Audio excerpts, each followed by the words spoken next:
सिगाङावनो जोंनि बर' माहारियारि फरायसा आफादनि जानानै नैबे मोजां फुंबिलिनि गोजोननाय आरो हामलायथिखौ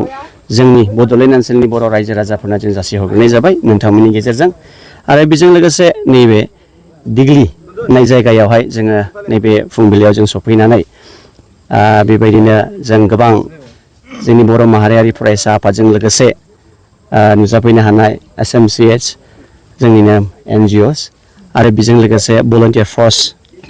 नोंथांमोना नुजाफैदों आरो बेजों लोगोसे जोंनिनो डिपार्टमेन्टनि रेन्जार सारजों लोगोसे जोंनि बिट अफिसार सार आरो स्टाफ नोंथां साफ्रोमखौबो आङो हामबाय होनदों आरो बर' माहारियारि फरायसा आफादनि जानानै गोबां गहपुरनिफ्राय लानानै गहपुर तामुलपुर बाक्सा बङाइगाव जिल्ला चिरां क'क्राझार गसाइगाव जों गासैखौबो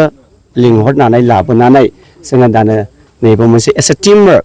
जोङो प्लान्टेसन जेनाखि बर' माहारियारि फरायसा आफादनि 2006 नि जेनाखि मिशन प्लान्टिं 9 लाख ट्रिस मिथिया बेसेबांसिम सम लागोन बाट जों बेखौहाय जों दिनैहाय जों जागायबाय जे दिग्लि क'क्राझार डिस्ट्रिक्टनि ओनसोलाव मोनसे दिग्लि जायगायावहाय जों दिनैनिफ्राय जोङो जागायबाय जोंनि मिशना मा बड'लेण्डखौ जों ग्रिनार खालामनायनि जोङो गोबां समाव जों नुबोबाय थादों जोंना मा जाबाय हाग्राया बा जोंनि जेनाखि फरेस्ट लेन्ड बियो खमायनिफ्राय खमायलांगासिनो दङ बेफोरखौ होबथानो बिराद सेस्था खालामबाय थादों डिपार्टमेन्टनि थाखाय गभर्नमेन्टनि थाखाय इभेन लाइक सिभिलियन्सफ्राबो सेस्था खालामबाय थादों सेस्था खालामसेयावबो दिनै आनफर्चुनेट जों नुनो मोनदों दि बारायनायनि अनगायै बेयो खमायलांनो हमदों दा बेनिखायनो बर' माहारि आरो फरायसा आफादा मोनसे बोल्ड स्टेपखौ लाबाय बेनोदि जों बड'लेण्ड ओनसोलखौ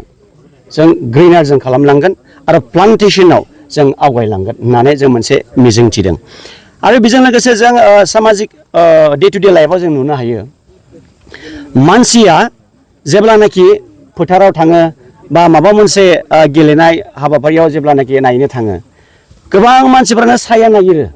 गारि दोननो साया नागिरो गाव जिरायनो साया नागिरो नाथाय बे व्यक्तिया साया इन्डिभिजुवेला बे रियलाइज खालामा गावदि बिफां फांसे गायदोंना गायाखै 365 days मोनो जोङो बोसोराव नाथाय बिफां फांसेबो 5 मिनिट समखौ जों बिफां फांसे गायनायाव जों समखौ होनो हाया दा बेनिखायनो जों दिनैनि नैबे ससियेल मिडियानि गेजेरजों आरो जेनाखि जोंनि मिशनखौ स्टार्ट खालामनायनि गेजेरजों जों मोनसे मेसेजखौ फोसावनो सानो रायजो राजा नोंथांमोन जों बर' माहारियारि फरायसा आफादनि जानानै गुरैयै जों खावलायो जाहाथे नोंथांमोना नैबे 365 daysआव 365 सासे इन्डिभिजुवेलानो सानसेयाव 5 मिनिट सम होनानै जुदि दंफां गायोबा बेसेबां बड'लेण्ड ओनसोला बेसेबां जौगागौ बिफां फांसेनिफ्राय जों गोबां जों आदार मोनो बिफां फांसेनिफ्राय जों अक्सिजेन जों मोनो जों माजों थांनानै थायो नैबे बिफां लाइफांनि गेजेरजोंसो जों थांनानै थागासिनो दं जों मानसि हारिया बिफांनिफ्राय जोङो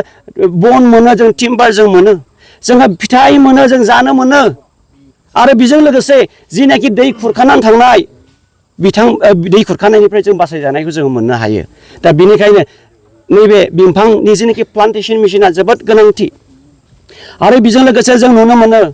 गोबां समाव जोंनिनो हाग्रायाव थानाय जोंनि माखासे जिब जुनारफ्रा हाग्रा गैयिनि थाखाय जाग्रा खायद गैयिनि थाखाय बिथांमोना दिनैहाय जोंनि आबादफ्राव थांनानै नस्थ' खालामनांगौ जानानै फैयो बियो मानि थाखाय जानानै फैदों जोङो गोबां समाव जों जुनारफोरखौबो जोङो नासयो जुनारफोरखौसो जों दाय हमो नाथाय दायनिगिरिया जों मानसियानो मानो होनना बुङोब्ला दंफां लाइफांफोरखौ दिनैहाय होस्रांजोब्बाय दामफायजोब्बाय गाव गावनि मोनसे बेनिफिट्सनि थाखाय दा बेनिखायनो जों खावलायो उन जोलैनि मानसिफोरनि थाखाय गाव गावनि फिसाफोरनि थाखाय फिउचारखौ अननानै सिन्था खालामदो दंफां लाइफां जुदि गैयाब्ला जों मानसिया थांनानै थानो जों हानाय नङा आरो जिब जुनारफ्रा जोंनि थाखाय गोनांथि स्पेसियेलि जोंनि नैबे बड'लेण्ड ओनसोलनि थाखाय जोबोद गोनांथि मानो होनना बुङोबा जोङो सिम्पोल एग्जाम्पलखौ जों नुनो मोनो जेब्लानाखि जों मानासाव थाङो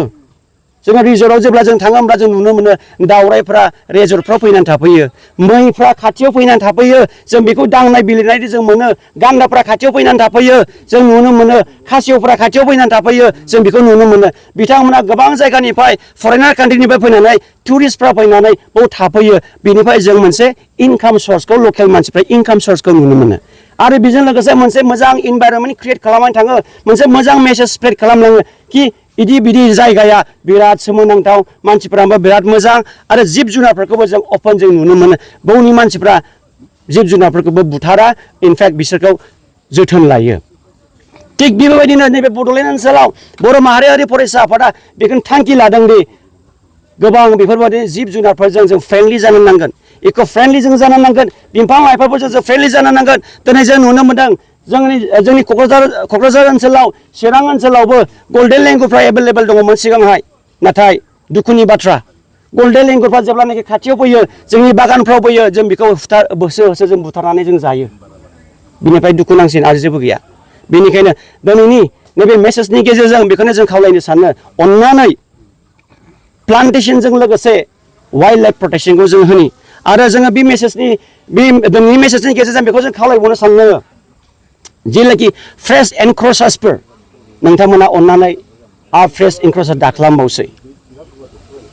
जोङो खावलायनाया बेनो आरो जाय बिथांमोना दिनै एनक्रचार्स खालामनानै बायलाय फानलाय खालामदों गोबां जों नुनो मोनो गोबां गिदिर थिकादारफ्राबो गोबां बिजनेसमेनफ्राबो दिनै बे हायाखौ टारगेट खालामनानैहाय